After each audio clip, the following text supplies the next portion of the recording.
Hello and welcome along to episode 5 of this Cliftonville series from FM20 with me, Daniel. We are flying. However, we are back for the big test today where it could all go wrong. It is Linfield v Cliftonville and then Cliftonville v Linfield. Back-to-back games in the Danske Bank Premiership after avoiding each other for 13 games. And it looks like it's a two-horse title race between the pair of us. Now that is a remarkable achievement in itself. Crusaders and Larne Professional, we have blown them away. Other sides with similar budgets, we've blown away. And we have managed to get ourselves in a position where we are competing with David Healy's men, the biggest side in the country, the biggest budget in the country, and we are right on their coattails. We're 4 points clear with the same games played. Even if we lose both today, we're just 2 points behind. And what a start to the season it's been, beyond all expectations, as we look to take Cliftonville to the top of Northern Ireland, and in Northern Ireland up the European pyramid. And to be fair, in terms of coefficients, as I'm recording this, they're doing a good job in real life.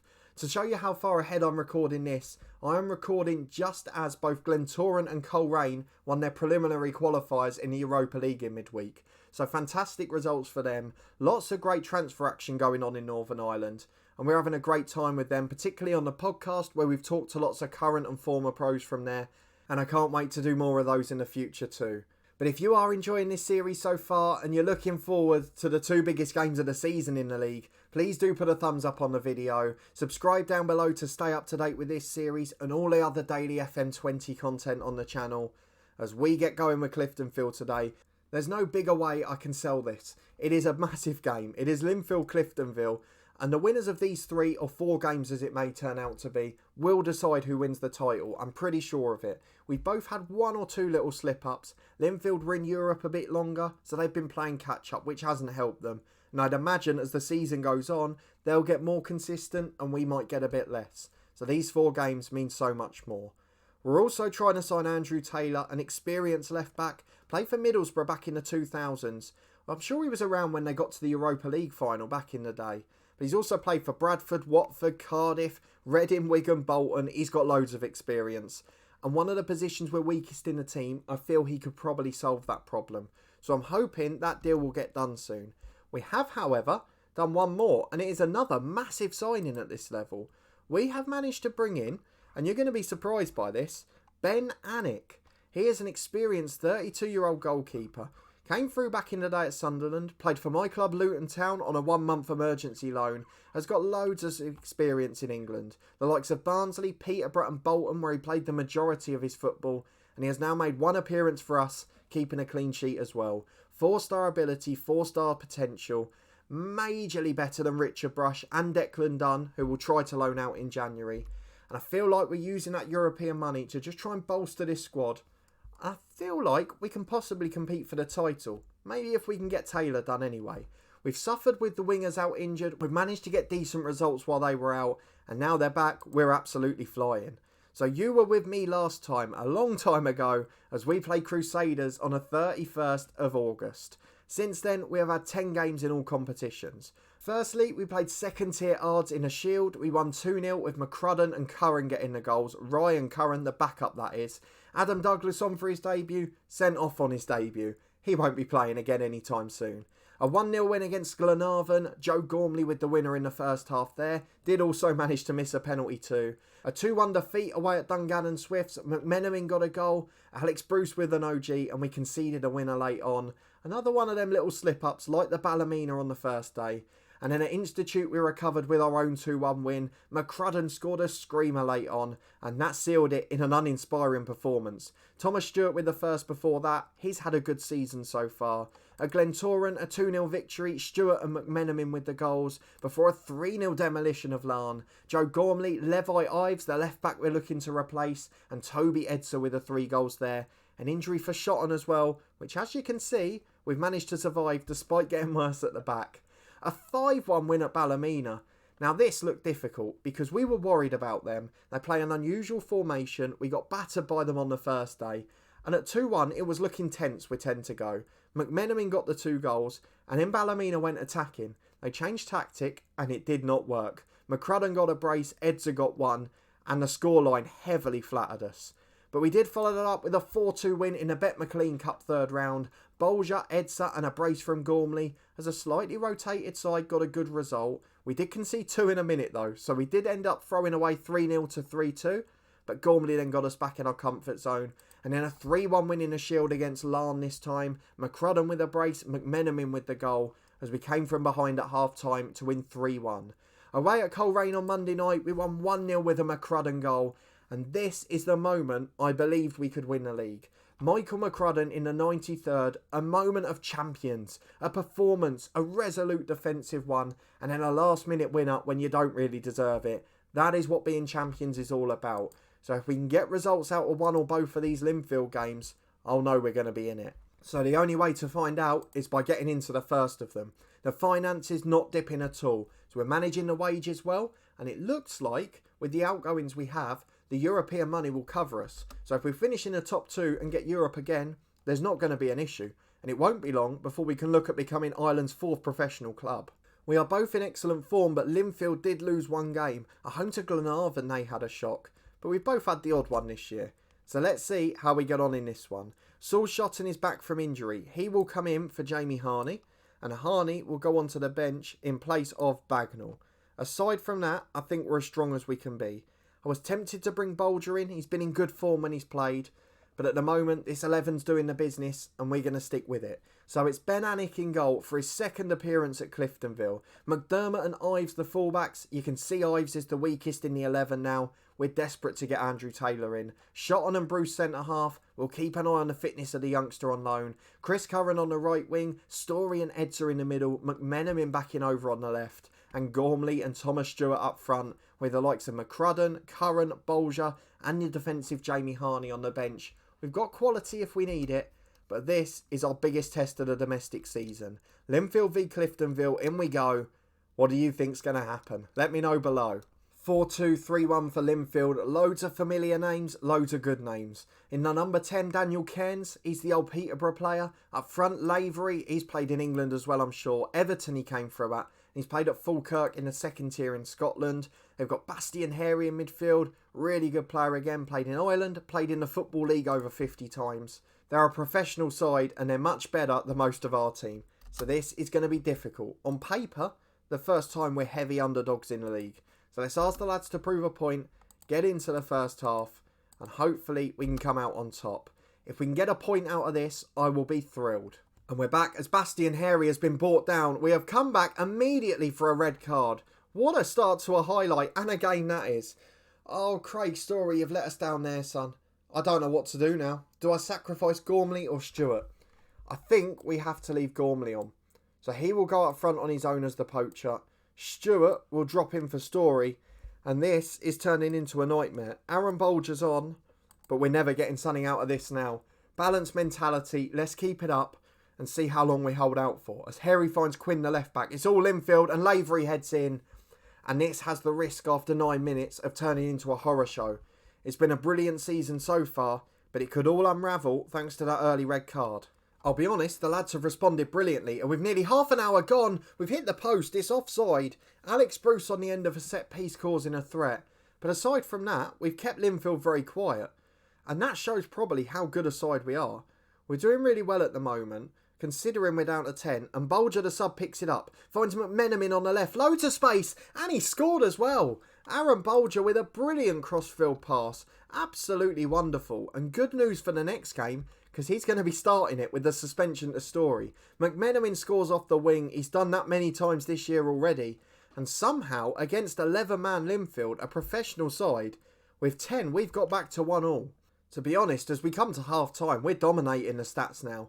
I've no idea how, but it is 1-1 at half-time, and we will take this all day long with 10 men. And to be honest, I kind of feel Linfield are there for the taking. They've had an injury, so they've brought on Stephen Fallon. He came through at Swansea. We've had him in a save off camera before, I think. But what a good player he is. 1-1 with 10 minutes gone in the second half, but it is now a Linfield corner, which Quinn takes into Lavery, and that's a great header from a brilliant striker. He is the best centre-forward in the league, and I think it shows there. 2 wonderful glanced finishes, and it's Linfield 2, Cliftonville 1. But still an excellent effort considering.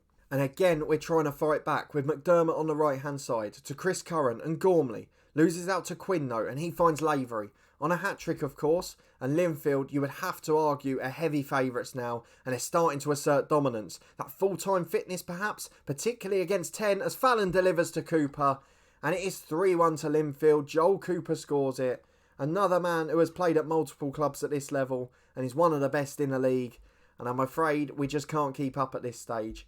So we have to look at protecting these lads now, as it is 3-1 with 25 left. Still probably against the run of play overall, but it is turning into a tough afternoon as Bolger picks the ball up on the right. The challenge is in and Kearns picks it up. Finds his man in the middle. He's charging at the defence and he's got 2 out wide, but he's going alone and he's got the chance to cut it into Fallon. Cuts inside his man, goes back wide to Boyle, into Lavery, and it's just over the bar.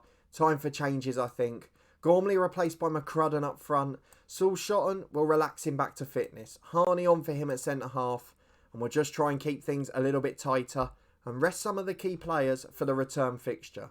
To be honest, once you take out Craig Story's stupidity, we've fought so hard there. A 3-1 defeat away at the to-be champions, or the defending champions at least, the biggest professional side in the league. The players scoring goals against us are on well over £1,000 a week. They're training full time, and with 10 men, we pushed them all the way.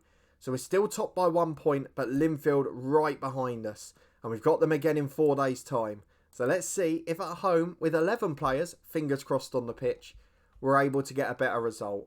So we are going to find 2 weeks' wages for Story because I wasn't happy with that. We'll deal with a press conference off camera and we'll be back in a moment on Wednesday for the return fixture. Fingers crossed, slightly better luck. Wednesday night football, the return fixture against Linfield, and as we said at the start of the episode, close to being a title decider. Linfield got first blood, thanks to Craig Story's stupidity, thanks to playing against 10 men for 82 minutes. What I want to know is 11 v 11, will the superior fitness show? Will the superior quality show? They are the questions that remain unanswered. We are slight favourites with the media, which suggests we've built a pretty good squad here. Still Andrew Taylor ineligible, we've not been able to tie him down yet. We're just waiting for his wage demands to drop. Over 4,000 fans expected. Craig Story suspended unfortunately due to that stupidity. I just want to see how many fans we've had for the other league games. 1,200 against Larne, 1,300 Glenarvan. I think it's fair to say this is the big one. So let's go and get into the game. Is Aaron Bolger in for Craig Story? It is then Liam Bagnall on the bench for the suspended Story. And aside from that, it is the same 11 and it is the same 18. Let's see if it achieves a different result. Cliftonville at home this time at Solitude against Linfield. And hopefully we get a result which keeps us on top of the Northern Irish Premier League table. Still 4-2-3-1 for our opponents, and I think with just Fallon coming in for the injured man, they've only made that one change as well. I recognise Casement on the bench. Was he at Ipswich? He was at Ipswich as a youngster. I knew I recognised the name from somewhere. Waterworth on the bench. I recognise that name as well. I'm pretty sure he was doing commentary in real life on the Irish Cup final. Correct me if I'm wrong. Ryan McGivern on the bench. I mean, the fact he can't get into their team at 29 with 24 Northern Irish caps. He was only at Hibs a few years back. I'm not surprised that Linfield are title challengers. Their bench is probably stronger than our 11. And considering our 11 is better than pretty much every other in the league, I think that shows the gulf between Linfield and the rest. However, we pushed them all the way with 10 last time. Let's go and find out what we can do with 11. We're through the tunnel interview and into the first half. And at Solitude, we're looking for a special night under the floodlights. And we're coming forward early on with Ives to Stewart. Sacrificed in the 8th minute last time out. We'll hope to have him on for the 90 today. Back to Aaron Bolger, the man who's come in for the suspended Story. And his shot is comfortably wide. But a promising start nonetheless. Well, it's been a bit of a nothing game so far. Nearly half an hour on the clock. We have had the better of the match stats. But there's not really been anything in highlights until now with Linfield. Fallon delivers to Lavery. Oh, that man is so clinical. It's not even that Linfield have played better than us at any stage in either game. But Lavery up front, if he gets a chance, he scores it. And that's the problem we've got. No other team has that. Gormley's good, but he's not that good. We've got a few lads looking anxious, and that's the first time I've seen that this year. With 5 minutes to half time, we're struggling here.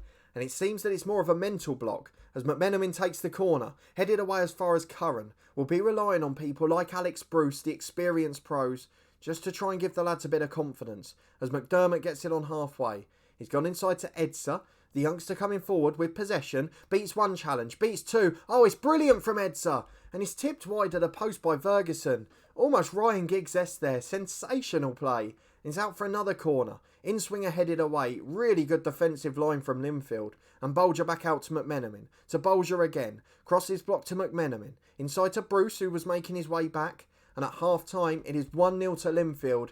But it's probably against the runner play again. And that is where the issue comes. We're going to ask the lads for more. They're motivated. They're determined. But again, a few of them now looking anxious. And I don't know if we're able to find a way out of this. The thing that worries me is Chris Curran and Alex Bruce are two of those that look anxious. And they're two of the most experienced at the club. So we're going to ask for some passion. We've got a reaction. And if we get to 70, we'll then make some changes. We're going to do it now. McMenamin's had a poor game. He will be replaced by Michael McCrudden. Inside forward on attack. And he has scored goals from there already this season. In central midfield, we bring on Liam Bagnall, a man who's played in this game before, who is hopefully a bit more confident. And on the right, Chris Curran replaced by Ryan Curran. That one, a like-for-like replacement, and hope rather than expectation. We've got 10 minutes left, so we're going attacking, we're demanding more, and we've got a throw on the left with Ives. To Thomas Stewart, back to McCrudden. Don't forget, a draw keeps us top of the league. As Edsa comes forward, Kearns wins it. Falls for Bagnall.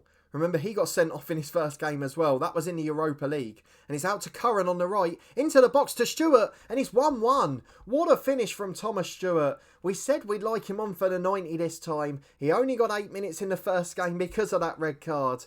And Thomas Stewart has got on the score sheet. Cliftonville 1, Linfield 1. And as it stands, if we hold on to this, 3 minutes of stoppage time to go, we will be back on top of the table.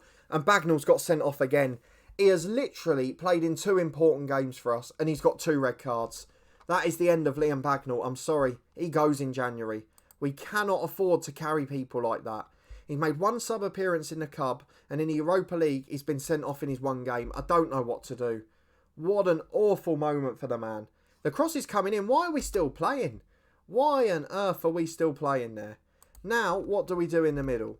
We've had a ball-winning midfielder all season with no red cards, and now we can't stop getting them. So Curran will swap with Gormley. Curran will then go back into midfield, and he'll be a ball winner. He's no good at it, but he's going to have to do it for now, I'm afraid. Gormley on the right wing. It's only 2 minutes. Let's hold on for the point. We have held on for the point. A brilliant result. Cliftonville 1, Linfield 1. Another red card, which is a concern. But as it stands, we've played Linfield twice, the big professional side, and we are still top of the Northern Irish Premier League. I think that's an incredible achievement so far. 15 games in, what do we do when the injuries, when the suspensions build up? I just don't know yet. But there is one thing for certain. After being expected to finish 4th, 5th or 6th, we have now turned ourselves into a title challenger. We are in a 2-horse race with Linfield, and I hope we can drag this one all the way. Bagnall's let us down again. He will definitely be off in January. Only in the squad because of Story suspensions, but 2 red cards in 3 appearances is not acceptable. So he, unfortunately, will be leaving the club. My issue is, though, do we have enough to last until then? I feel like we're going to need to bolster the squad. Andrew Taylor may be that man, and hopefully we can get reinforcements in January. But the wage bill is over, so we need to get players out. Bagnall's one, Declan Dunn's another. And then we probably have to wait till the summer perhaps. So it might be free loan players we're relying on. It might well be free agents. But if a good opportunity comes up, we'll try and take advantage. We've got Michael O'Neill looking at 2 of the players for the Northern Ireland squad. That speaks volumes in itself. And we will be back in a little while's time. So let's pick out a game or a time we can come back. I think we're going to look at Glentoran there. That's the middle of December. They've got Shannon Clucas, of course, a player we've interviewed on the podcast, a player that's done a lot for us in real life, and Glentoran have got a few former coaches and players that have all helped us out too. So I think we want to show that game. But as it stands, they've had an awful start to the season. They've played 15 games and they've got 13 points. And I can't quite work out why, because they've got such a good side on paper. Clucas is barely getting football there. So he's someone we might look at for that ball-winning midfielder role. Because he's a very decent player, and he's certainly better than Bagnall. He's probably better than Billy Mitchell. And with Bolger not being here next year, I'd argue he's on a par. So here's someone we might end up with here too. But we will be back for that game in mid-December, unless of course anything massive pops up in the Cup. We've got lower league opposition in the quarter-final of the Bet McLean Cup, but of course anyone who knows Northern Irish football knows we're dealing with a famed youth system there. It's a production line that is well known, and hopefully they haven't got many on the pitch on that day. We've got Ballymena in the Shield semi-final at a neutral venue of the Oval, and then we will be back to face Glentoran at Solitude as we head towards Christmas and the mid-season stage, hoping to still be on top and in charge of the title race. So if you are looking forward to the rest of the season, the title challenge, and enjoyed these 2 games against Linfield, please do put a big thumbs up on the video. It does make such a difference, and I am really enjoying this series. I know that Northern Irish football is a little bit more niche, perhaps doesn't have the same following, but I'd encourage you to give it a go. It's entertaining stuff, there's games free to air every year in the UK, and it's certainly enjoyable. There's more players that you recognise than you think as well. Let me know in the comments what you thought of the 2 performances and whether you think we've got enough to come out on top of Linfield this season. I kind of feel like there was a little bit of a mental block and there's a little bit of a struggle in terms of squad depth, and perhaps that's where Linfield will come out on top. But if we can win a cup and finish second, for me that's a brilliant season as well. If you want to make sure you stay up to date, please do subscribe and turn that notification bell on down below. You'll get alerts as daily FM20 content releases on the channel, including this series which continues regularly as well. And we will be back for our live stream next Tuesday morning at 10 AM. We have our weekly streams on the channel and I'm looking forward to doing more in FM21 as well. So thank you to everyone who's popping along for those. And if you haven't already, please do come and join in the fun. Finally, as I mentioned, you can catch up with a podcast in the eye above. I will put a link to that Shannon Clucas interview. And I hope to see you next time for a massive episode here as we look to stay on top in the title race. Unexpected in the first season, but we are absolutely flying. So thank you for watching as always, and I hope to see you next time.